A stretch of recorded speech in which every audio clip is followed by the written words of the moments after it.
আপুনি বিশ্বাস কৰেনে জাৰ্মানীয়ে সৃষ্টি কৰিছে এটা কৃত্ৰিম সূৰ্য আৰু এই কৃত্ৰিম সূৰ্যৰ পৰা ইমানেই বেছি শক্তি উৎপন্ন হয় যে যিটো আচল সূৰ্য সেই সূৰ্যতকৈ বহু গুণে বেছি সূৰ্যৰ ভিতৰত হোৱা নিউক্লিয়াৰ ৰিয়েকশ্যনে এঘণ্টাত ইমানেই শক্তি উৎপন্ন কৰে যে সেই এনাৰ্জিৰে পৃথিৱীৰ এবছৰৰ সকলো প্ৰয়োজনীয় চাহিদা পূৰণ কৰিব পাৰিব কিন্তু আপুনি জানেনে সূৰ্যৰ এই প্ৰচণ্ড শক্তি পৃথিৱীতেই সৃষ্টি কৰিবলৈ সক্ষম হৈছে একাংশ বিজ্ঞানীয়ে জাৰ্মানীৰ maxplunk ইনষ্টিটিউটৰ প্লাজমা ফিজিক্সৰ বিজ্ঞানীসকলে এনেকুৱা এটা নিউক্লিয়াৰ ফিউজন ৰিয়েক্টৰ নিৰ্মাণ কৰি উলিয়াইছে যাৰ সহায়ত পৃথিৱীতেই সূৰ্যৰ সমানেই শক্তি আহৰণ কৰিব পৰা যাব আৰু এইটো কিমান ডাঙৰ হ'ব পাৰে কল্পনা কৰিব পাৰিবনে 5 মিটাৰ উচ্চতা আৰু 15 মিটাৰ ব্যাসাৰ্ধৰ এই ৰিয়েক্টৰে হাইলি পাৱাৰফুল নিউক্লিয়াৰ এনাৰ্জি সৃষ্টি কৰিব পাৰে কি ঠিক এই ৰিয়েক্টৰৰ দ্বাৰা আমি ভৱিষ্যতে ইমানেই শক্তি আহৰণ কৰিব পৰা যাব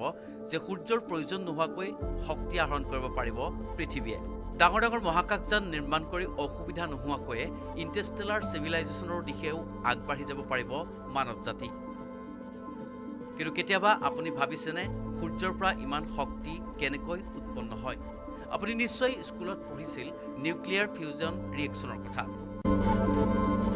বিশ্বব্ৰহ্মাণ্ডত সূৰ্য অথবা আন বেছিভাগ গ্ৰহতে সকলোতকৈ বেছি পৰিমাণে হাইড্ৰজেনৰ অৱস্থিতি পোৱা যায়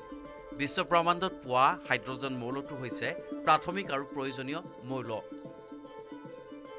এটা প্ৰটন আৰু এটা ইলেক্ট্ৰনেৰে গঠিত এই মৌল সাধাৰণতে প্ৰটন আৰু ইলেক্ট্ৰন ইটোৱে সিটোৰ সৈতে যোগ হৈ যায় অৰ্থাৎ ক'ব পাৰি যে দুটা হাইড্ৰজেনৰ প্ৰটন একে সময়তে চাৰ্জ হোৱাৰ ফলত দুইটাৰ মাজত বিয়োজন ঘটে ফলত ইমানেই চাপ আৰু উষ্ণতাৰ সৃষ্টি হয় যে দুইটা প্ৰটনৰ মাজত সংঘৰ্ষ ঘটি ধ্বংস হৈ যায়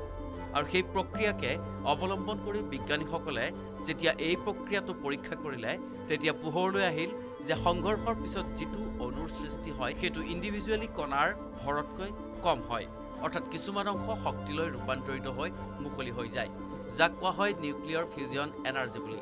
যাক কোৱা হয় নিউক্লিয়াৰ ফিউজন এনাৰ্জি বুলি আজিৰ তাৰিখত বিশ্ব ব্ৰহ্মাণ্ডত যিসমূহ মৌল আছে বা অণু আছে সেইবোৰ কোনোবা নহয় কোনোবা এটা গ্ৰহতে সৃষ্টি হৈছিল ইয়াৰ পৰা এটা কথা নিশ্চিত যে আমাৰ দেহত যিমানবোৰ মৌল বা যৌগ আছে সেইবোৰ কোনোবা নহয় কোনোবা গ্ৰহৰ ভিতৰতেই সৃষ্টি হোৱা আৰু আচৰিত কথা যে সেয়া বহু আগতেই বিজ্ঞানী এলবাৰ্ট আইনষ্টাইনে প্ৰমাণ কৰি থৈ গৈছে জাৰ্মানীয়ে নিৰ্মাণ কৰি উলিয়াইছে এটা ৰিয়েক্টৰৰ এই ৰিয়েক্টৰৰ নাম উইণ্ডেলষ্টন 7X যিটো হৈছে এটা ষ্টেলাৰেটৰ নিউক্লিয়াৰ ফিউজন ৰিয়েক্টৰ এই ৰিয়েক্টৰটোৰ বিষয়ে গৱেষণা কৰা বা নিৰ্মাণ কৰালৈকে বৰ সহজ নাছিল প্ৰায় 19 বছৰ ধৰি কৰা গৱেষণাৰ অন্ততহে নিৰ্মাণ কৰি উলিওৱা হৈছে এই ৰিয়েক্টৰটো প্ৰায় 9,018 কোটি টকা খৰচ হৈছে এই ৰিয়েক্টৰটো বনাই উলিয়াওঁতে অত্যাধুনিক কম্পিউটাৰৰ সহায়ত ডিজাইন কৰা এই ৰিয়েক্টৰটো নিৰ্মাণ কৰা হৈছে কেইবাটাও তৰপত এই ৰিয়েক্টৰটোৰ দ্বাৰা 2.5 টেছলাৰ সমান ইলেক্ট্ৰমেগনেটিক শক্তি উৎপন্ন কৰিব পৰা যায় পৃথিৱীৰ যিমান ইলেক্ট্ৰমেগনেটিক শক্তি আছে তাতকৈ প্ৰায় 1 লাখ গুণ বেছি কিন্তু সূৰ্যৰ সমান চাপ সৃষ্টি কৰিব নোৱাৰে এই ৰিয়েক্টৰে যাৰ বাবে উষ্ণতা বৃদ্ধি কৰিবলগীয়া হয় মাইক্ৰৱেভ ৰেডিয়েশ্যনৰ জৰিয়তে বৃদ্ধি কৰা হয় ইয়াৰ উষ্ণতা ইয়াৰ সহায়ত প্লাজমাক 10 কোটি চেণ্টিগ্ৰেডত গৰম কৰা হয় যিটো সূৰ্যৰ আভ্যন্তৰৰ শক্তিতকৈ 7 গুণ বেছি হয় জাৰ্মানীৰ বিজ্ঞানীসকলে নিৰ্মাণ কৰি উলিওৱা এই কৃত্ৰিম সূৰ্যই অনাগত ভৱিষ্যতত পৃথিৱীক বহু দূৰ আগুৱাই লৈ যাব অতি কম সময়তে বেছি পৰিমাণৰ শক্তি উৎপাদনৰে পৃথিৱীয়ে মহাকাশৰ যিকোনো স্থানলৈ অনায়াসে অভিযান চলাব পৰা যাব এই শক্তিৰ দ্বাৰা বিভিন্ন কল কাৰখানাকে ধৰি বিভিন্ন শক্তিৰ উৎসসমূহত লগা শক্তিৰ চাহিদা পূৰণ কৰিব পৰা যাব